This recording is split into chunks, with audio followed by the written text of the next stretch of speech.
Hi, everyone, and welcome back to another episode of Keeping Up with Conspicuous. Today, I am joined by the lovely Stuart Baxter, and we are going to be talking about all things about the Scottish Power Platform user group and a little bit more about Stuart. So, for those of you that don't know Stuart, let's talk a little bit about yourself and where you've come from.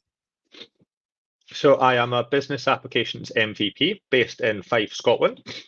I've been working with the platform for coming on 10 years now. Started off around about 2015 working with CRM4. A couple of years later, started working with Dynamics 365 field service and just kind of naturally progressed into Power Platform. We've been running Scottish Power Platform user group alongside Charlie Phipps for the last just over 12 months. And we've recently brought on board Rani Colhoun and also Josh Gillis as well. Oh, wow. So we're now a team of 4 people running events round about once a month, in-person events, virtual events, all sorts of different kinds of speakers. Amazing. So, you've obviously been within the IT and Dynamics specifically area for how many years would you say? Almost 10. It'll Wow. be 10 years Okay. in January. Absolutely. And obviously, I know that you said that you sort of started with the CRM based stuff, but gone into Power Platform. Now, I think Power Platform is going to be such a big thing. It seems to be more and more common that there's lots coming around with roles that would need someone even with Dynamics experience, but now they're looking for like Power Platform as well. Um, so was that? Do you feel like that was one of your motivations behind going into that side of things, just because you knew it was going to be on the up? I'll be honest, it kind of happened by accident. My entire career has been full of accidents. My first job was CRM4. When I applied for the job, I thought it was building reports with Excel, Okay. and it was, but the source of it was advanced find. So this was Right. way back when, before Power BI was a thing. Yeah. Everything was done with Excel. They wanted a bunch of operational reports coming out of their CRM system. Did a bit of that. Some stuff broke.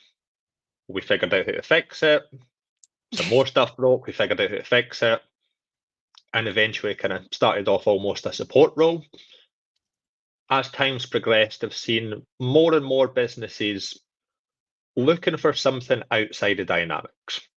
Like every Yeah. business does sales, lots of business do kind of field service and marketing and so on. But on the other hand, lots of businesses don't. Yeah. So more recently, we've built, like, for example, an app to manage gifts and hospitality raised by government organisations. We built an Okay. app a few years ago to manage roadworks for the UK. Those wouldn't directly fit into something like sales or field service, and that's where Power Platform comes in. I It's kind of an see. evolution of the whole CRM XRM concept. Yeah. You really could use Power Platform to manage anything, whether it's gifts and hospitality, field service, or even roadworks. Well, there we go. I mean, yeah, it definitely is coming a long way as well, and I think there's a lot more growth within this area to come. Now, on about growth, obviously your personal career, we now know you as an MVP. So for those people that don't know what that is, could you let us know your journey to becoming one and what that sort of means? So, at a very high level, an MVP is someone recognized by Microsoft and nominated by a peer Yeah. as someone considered to be a technical expert and a community advocate. Um, Microsoft really like to have people out in the community talking at things like this, putting things out in social media, blogs, etc. The MVP to me is a recognition of the efforts you've put in to give something back to the Microsoft community. Yeah. Um, it's kind of shrouded in mystery. I still don't know the exact process behind gaining an MVP. It's not a job. It's not a job description. Every MVP is different. There's a whole bunch of MVPs out there who run conferences, for example. Yeah. Mark Christie and Ah, Ian yeah. from Scottish Summit, for example, they're widely recognised as the Scottish Summit guys. You've then got people like Nathan Rose, who's recognised widely as the low-code plugin guy, for example. Yeah. Um, each person's journey is unique. I'll be honest, I still don't know how I got mine. Um, Lots of people do consider me as some sort of technical expert, and people obviously appreciate what I'm giving back to the community, but I'm still in awe of the fact that I'm recognised among, I think it's 3,500, give or take, business apps MVPs. I My feel like I'm still goodness. learning every day, and I Yeah. think that's important as well. It's important to keep learning and not to think you know everything, because the reality of a Power Platform is no one can possibly know everything. Yeah. It's just an ever evolving community, isn't it? Like there's always going to be upgrades and new things to learn as such. And one thing you touched upon was giving back to the community. So with Scottish Power Platform User Group, do you feel like that was one of the main reasons you and Charlie came up with it? Yeah. Yeah. Um, Scotland, there's a lot of Power Platform consultants in Scotland. You've got big companies like Incremental Group, for example, that have got hundreds and Yeah. hundreds of staff. But there's also a lot of people like myself who work for English companies, European companies, even American companies. And there wasn't really a platform for us to get together and share knowledge and build a community up here. Okay. And there's a lot of really good speakers out there who just can't afford to be traveling all the time to places like Manchester, Birmingham, Reading, where the really established user groups are. Yeah. And we wanted to give a space for people to get together and build that community together. Yeah. And it was And really, I really interesting to see it grow so fast. well, yeah, so you obviously started it, did you say about a year ago? It was just over a year ago, yeah. Our Just first over. event was 21st of February last year, I think, at Microsoft Okay. Edinburgh. Yeah. Really, really amazing event. I'll be honest, beforehand, me and Charlie were really worried. What if no one shows up? What if things don't go well? And Yeah. it really was an amazing event. It was great to see people who've been working with the platform for sort of 10, 20 years. We had a guy from Microsoft who first started working with the platform when it was CRM 1.2. Okay, So right back then. the first production release, yeah. Yeah. And he'd been involved in lots of events a long time ago, kind of well before COVID. And it was really nice to hear comments from him that it was good to see something else happening in Scotland again. Yeah. Scottish Summit is absolutely fantastic, and I've nothing but good things to say about those guys. But it's once a year, Yeah. and it's been great to kind of plug that the other 11 months of the year, having something where people can get together. Absolutely. And with that, I know you do in-person ones, which is so nice to have back in the community because obviously with that period of time we couldn't. But you also do virtual as well, don't you? So you've got a good balance of bringing the community together in both ways.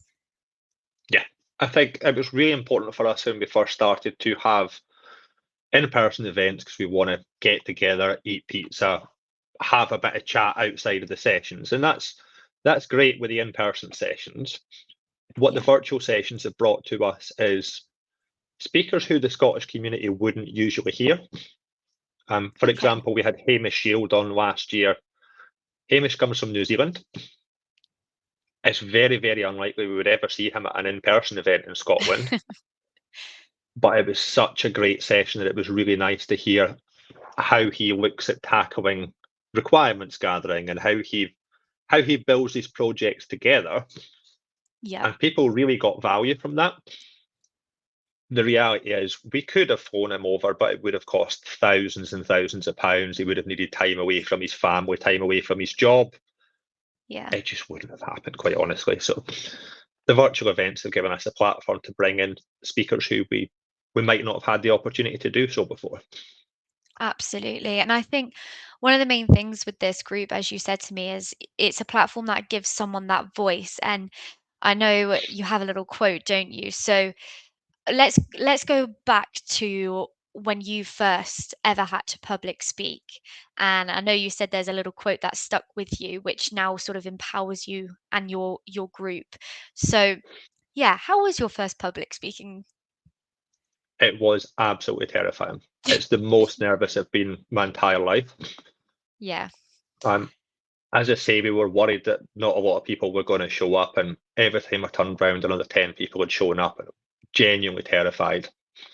And Charlie took me to one side and said, "The thing I want you to remember before you start is people are interested in what you have to say. That's why they're here. Yeah. Stop being nervous." Now, stop being nervous is easier said than done. Of course it is. Yep. But it did kind of resonate with me. People are here to hear what you have to say. And I've shared that same advice with a few of our newer speakers over the last kind of year or so as well. And Okay. it's really good advice from Charlie, to be honest. It really is. Yeah. Yeah, it's definitely good. As you said, it's definitely easier said than done, but sometimes you do need that nudge. And I know it's quite a big thing for you to encourage, the engagement and knowledge sharing within Microsoft as a whole. So, do you feel like that's one of the main aims of this group?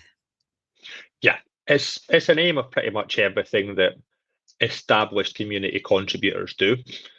Um, Yeah, the Microsoft community, everyone starts somewhere. Um, as we said before, it's a really, really wide platform. There's a lot to know, there's a lot to learn. And the only way we can succeed in doing that is working together. yeah, I've learned stuff from people who've been in the business for a couple of months. I've learned stuff from people who've been in the business for decades. And it's important that we have that kind of circular economy where experienced people are teaching less experienced people, learning from them and learning and growing together. That's how we succeed, and that's how we continue to grow as a community. yeah, absolutely. And what advice, so other than Charlie's advice that stuck with you, how do you guys sort of encourage those people that they may have never done it before, they may just not feel comfortable? How do you actually encourage them to do it and overcome that barrier? So quite often we do have people who have in their head, I don't have anything interesting to say. Yeah, Now that's just not true. Everyone's got something interesting to say. Everyone's got their own little niche that they're really good at. And sometimes you see people, for example, putting a lot of posts on LinkedIn about something, and they feel comfortable at home writing that and a bit nervous about speaking to people about it. And sometimes it's just about reminding them when they say, I don't have anything interesting to say, being able to say, oh, what about this? That really interesting thing you've been talking about the last couple of weeks. yeah. Not a lot of people are talking about that. Why don't you? And Fair enough. it really is that simple. Obviously, you do still have the nerves and things like that. And there's a bit of quietly speaking to people and saying, look, I know you're nervous, I know you're worried. We are here to help. We are a really nice community. You're not going to have people heckling you if you say the wrong thing. It is all about learning. If you bring something forward that someone else has a different approach, it doesn't mean their approach is better. It means it's different, and that's okay. Absolutely. Yeah. No, I like that. And I think the nice thing that you've sort of touched upon is there's different ways of getting your voice heard as well within the community. So you don't have to stand up in front of thousands of people and give a spiel on your topic. As you said, you've got your LinkedIn page, haven't you? Which also gives a voice to everyone, as you said, blog posts or LinkedIn posts, or even just comments and engaging, giving people Yeah, advice or asking questions. Like, there's so many different ways that you've managed to encourage people to get involved with the community that, maybe people can bunny hop to the higher levels of public speaking as such. So yeah. I think that's quite important as well. One of my favourite ways of contributing as well is the Power Platform forums. Really, Okay. really powerful tool. People go on there and they ask questions.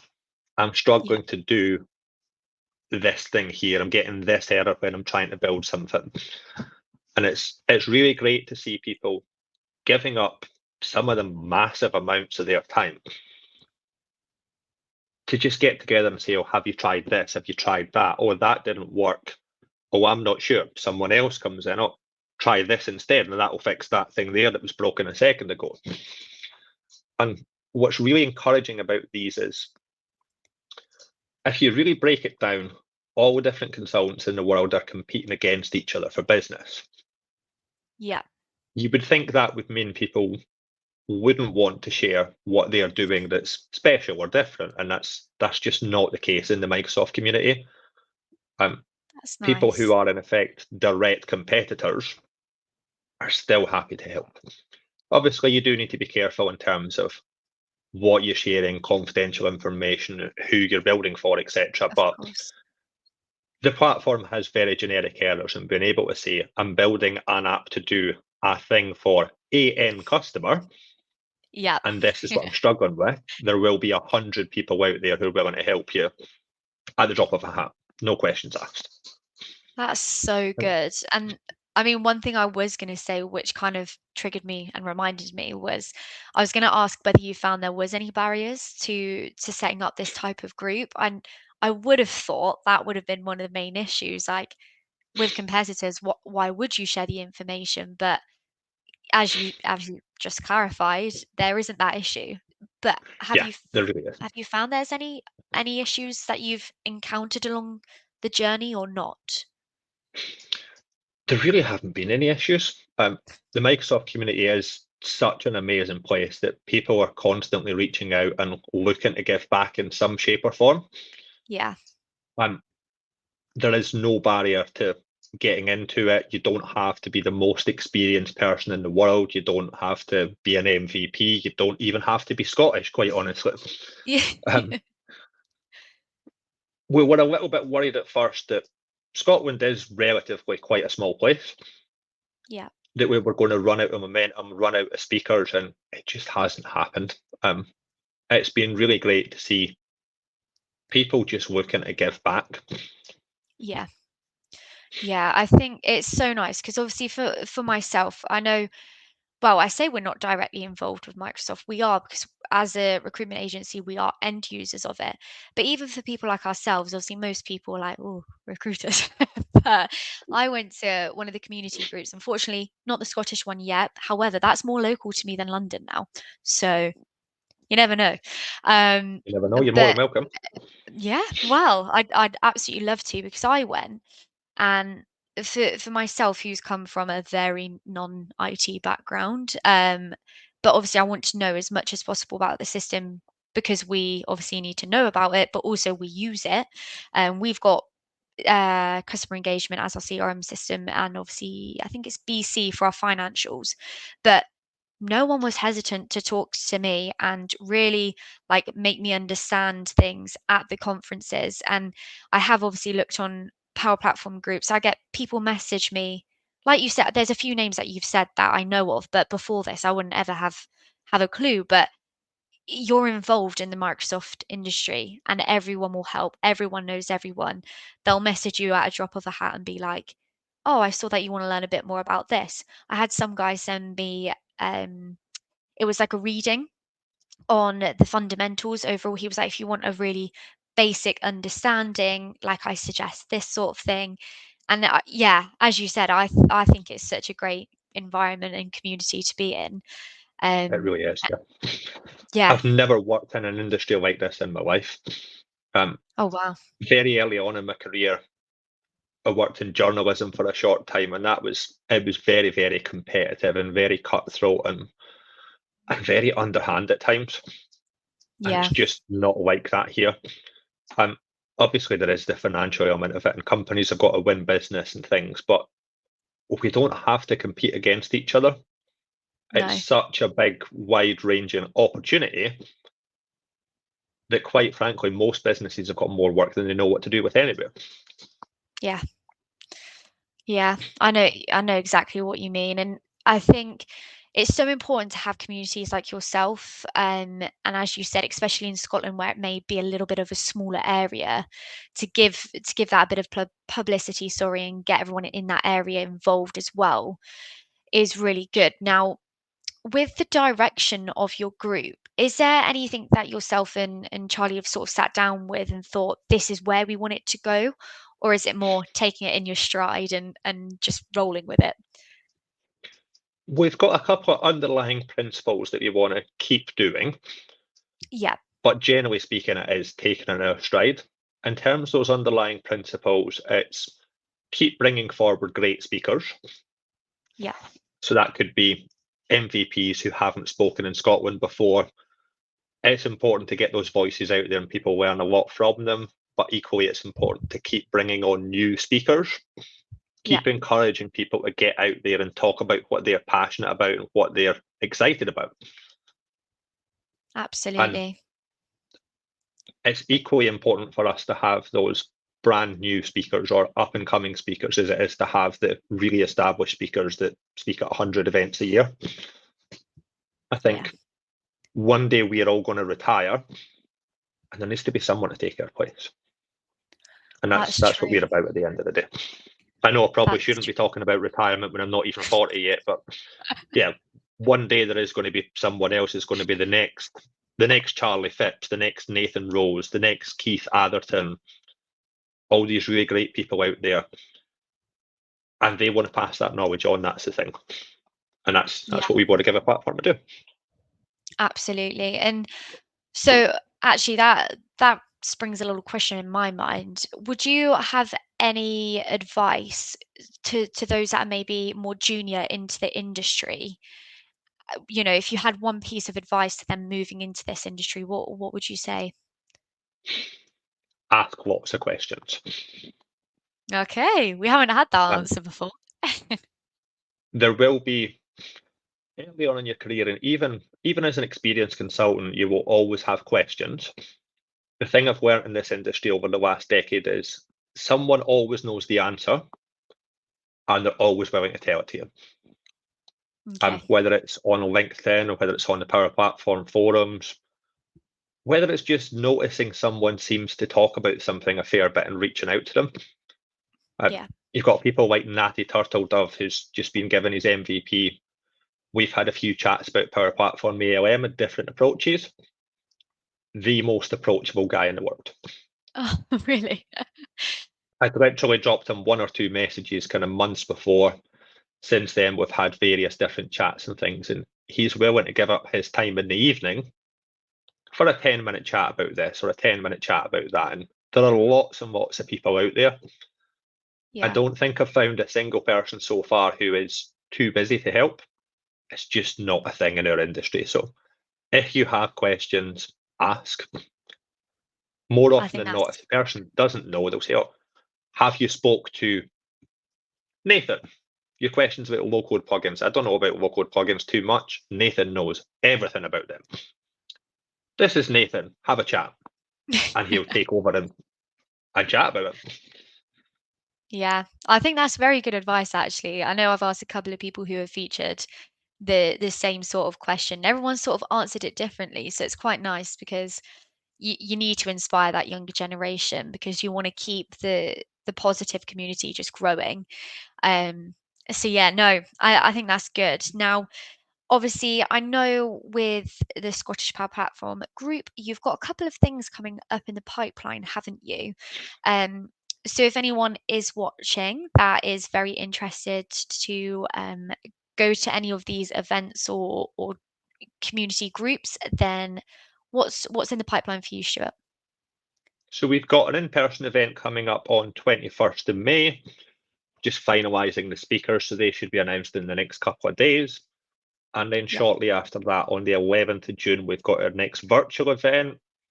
We've got a couple of speakers in the pipeline for that. They should be coming out just after the May event, possibly just before. We're really starting to ramp things up this year as well. We've just had an event in April there. We had our first birthday party in February. Happy birthday. There was a few things kind of, thank you. Really, really great experience, actually. It was good to see some of the people who had came at the first event as well. And Oh, we wow. had the birthday party in Proximo 3, which was really cool as well. The guys who run Scottish Summit own Proximo 3. Yeah. We got together in their office up in Perth, which, to be honest, is the middle of nowhere. There is nothing going on up there. So it was nice to be in somewhere different from Glasgow and Edinburgh. Yes. Glasgow and Edinburgh are both great, really great cities, but there's always something going on there. In Perth, there Yeah. is very little going on up there. So it was nice to see, like, I think 40 people got together, ate a load of cake, Unreal. listened to a few really great speakers. We had Aidan Maloney talking about the 5 stages of Power BI maturity and how customers come to him and say, I want some AI. I don't know what AI I want. I don't know what I want it to do, but I want some AI. And Okay. we could give them some AI, but it's not going to be what they need.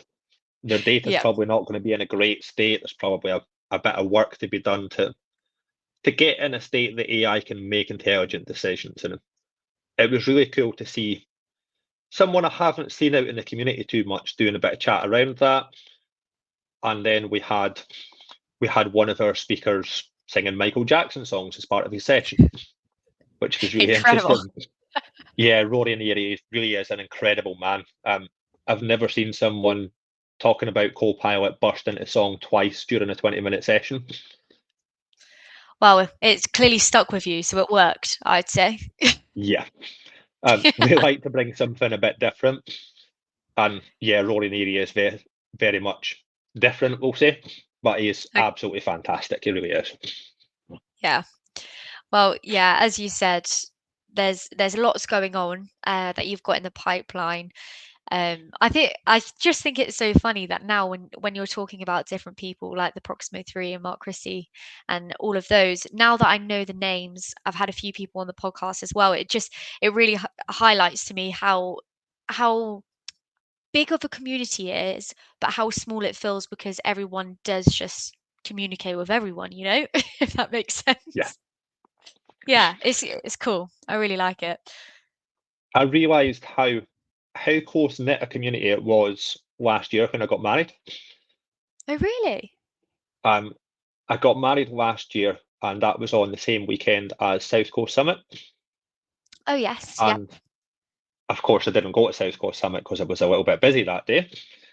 But I won a Lego Darth Vader in a raffle, Okay. and had my wedding ceremony. Went outside to have a cigarette and calm down and take about 5 minutes of fresh air. Opened my phone and had about 15 messages from people I'd never met before to say, people are looking for you at South Coast Summit. Go and see this guy here, Chris Parsons. You've won a Lego Darth Vader. And I was like, oh, that's really great. I can't make it today, though. I'm busy getting married. And it became a bit of a funny story in the community. Every time there's a conference, I either seem to be getting married or having a wedding anniversary or something wedding related comes up. So every time I speak to someone, they say, oh, are you coming to this or are you getting married again? And I'm like, no, I'm not getting married again, but it's my wedding anniversary today, so not this time. But all That's things hilarious. going well this year, I'll be at South Coast Summit if it does go ahead. I'm not getting married. It's not my wedding anniversary. That is the Well, same weekend as Scottish Summit this year, though, unfortunately. But we're celebrating the weekend ah, before, so it's fine. okay. Well, there we go. I mean, yeah, a wedding is a good excuse not to be at one of the conferences. But do you know what? I realize that a lot of them do have Lego. I find Oh, I yeah. It's a huge thing, isn't it? I never realized this until I entered the Dynamics and Microsoft industry. There's a lot of interesting parallels between Lego and Power Platform. When you Really? really break it down, it is just building blocks. Well, When you think yeah. about it, you're building a solution, you're taking stuff from your box of Lego, whether it's bits of Power Platform, specific stuff like managed environments, for example, some Power Automate flows out your Lego box, combine them together with an app. That's your solution. Never thought about it like that. Wow, that'll be And stuck in my it's mind. interesting as well. I think it was possibly Chris Huntingford put a blog post out comparing Lego to Power Platform a while ago. And it was really interesting the way that he looked at it. If you don't plan what you're building and just put components together, it might do what it needs to do, but eventually it's going to fall over when you add too much onto it. And building that stable foundation at the bottom and really thinking about what you're doing and how you're combining stuff together, really interesting parallel between the Lego Eiffel Tower and a really complex solution. If you build That's everything straight up Yeah. one block on top of each other, it's just going to tip over eventually. And it's not going to give you what you need. But starting from the bottom and building a flat foundation, then something on top, then something on top, and you end up with something that's stable and doesn't fall over every 2 minutes. That's a very, very good analogy, I must admit. There we go. I'll take that one Yeah. away. But for everyone who is watching, if you do have any comments, obviously just pop them in, and myself and Stuart will answer them in the comments afterwards. I think if there's any final thoughts or things on your mind before we finish, Stuart, then please feel free. But other than that, what we will do is afterwards we'll attach your user group link. So if people are interested or want to reach out to Stuart regarding it, and also the 2 events in May and June that are upcoming, we will also share those for those that are interested too. But yeah, if you've got any final thoughts or sayings. I think the last thing I would like to add is if you are thinking about getting involved in the community, just do it. It's a really, really That's great good. community. There's always people willing to help. If you're nervous about getting started with things, reach out to myself, Charlie, anyone who's active in the community will be willing to help you get started as well. Yeah. But yeah, if you're thinking about it, just do it. It's a really, really fantastic community to be involved in. Perfect. Well, I think that's a really good note to end on, and I want to thank you for coming on because you've got such a great community and user group behind you, and I think it's what the community needs. So yeah, if you are interested and want to know more, as Stuart said, just ask questions. People will be happy to help. But thank you so much for joining us, Stuart. Hopefully, I'll be able to catch you at one of your events, maybe. And Yeah. yeah, You're more we'll than speak welcome on soon. 21st of May or 11th of June. There we go. There we go. There you go. Well, I hope everyone has a lovely day, and we will see you all next week for our next episode. Thank you. See you later.